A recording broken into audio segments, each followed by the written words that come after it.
¿Qué tal, jóvenes señoritas? En esta ocasión la clase es adverbios de frecuencia o lo que es lo mismo adverbs of frequency. Bien, los adverbios de frecuencia son palabras que se utilizan para poder delimitar o para enfatizar la frecuencia con la que ciertas acciones se realizan. Sea que se realicen acciones o sea que se tengan estados de ánimo o estados mentales de lo que sea, pero la frecuencia con la que se da, eso es a lo que enfatiza o a lo que se refiere los adverbios de frecuencia. Aquí puse algunos ejemplos, hay más, se los voy a dejar en una lista también en lo que es la clase en Classroom, pero por lo pronto always, y lo pongo así como si este fuera el 100%, y va bajando según la frecuencia hasta que se vuelve never, ¿ok? Va en esta ¿cómo puedo decirlo? En este crecimiento, en esta pues frecuencia. Mientras más frecuente es, más lo representé yo aquí con una línea, ¿sí? Mientras más larga la línea es, más frecuente es. Mientras menos, pues menos frecuente, y así sucesivamente.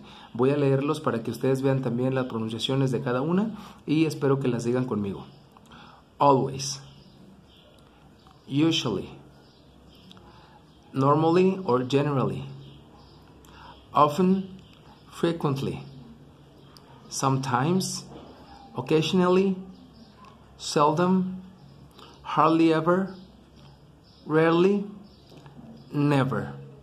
Hardly ever es literalmente como difícilmente siempre, ¿sí? Entonces más bien se interpreta como pues casi nunca, ¿ok? Y una disculpa, quiero enfatizar esto, occasionally se escribe con doble C. Por alguna razón aquí cometí el error, pero bueno, si lo van a escribir, escríbanlo con doble C, occasionally, ¿ok? Ok, bueno, en esta ocasión nada más les voy a explicar el uso en lo que son los enunciados afirmativos y lo que son los negativos e interrogativos, se los explico en la siguiente, por ahorita nada más los afirmativos, ¿bien? Esta es la estructura que se utiliza y se puede utilizar con cualquier verbo o con el verbo to be, y es un poquito diferente, aquí les explico. Con cualquier verbo siempre será primero el sujeto, luego el adverbio de frecuencia, luego el verbo principal y luego el complemento si es que lo hubiera o si es que lo necesita. Bien, subject, an, adverb, never, main verb, hurts, and complement, her pet. En español sería Ana nunca le hace daño a su mascota, ¿sí? Así se interpreta.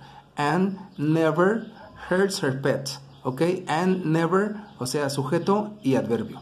Bien, a diferencia de cuando es un verbo to be, es el sujeto y luego es el verbo to be. Aquí arriba, si se fijan, primero era el adverbio y luego el verbo principal. En este caso es primero el verbo to be y luego el adverbio, quedando de este modo, como este enunciado.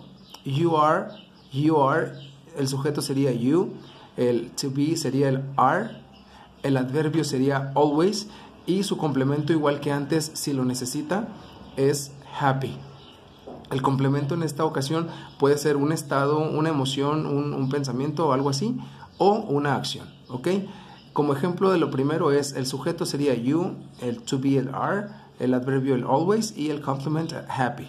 You are always happy, pero también puede ser una acción. She is often going out by night. Ella está seguido saliendo de noche, ¿sí? Ok, entonces esto es lo más básico. Si tienen alguna duda, algún comentario, que haya quedado aquí alguna duda, pues sí, algo que quieran comentar, algo que quieran preguntar, aquí estoy dispuesto y disponible como siempre, atendiéndolos. Bien, ok, nos vemos para la siguiente para explicarles lo que son los negativos y los interrogativos.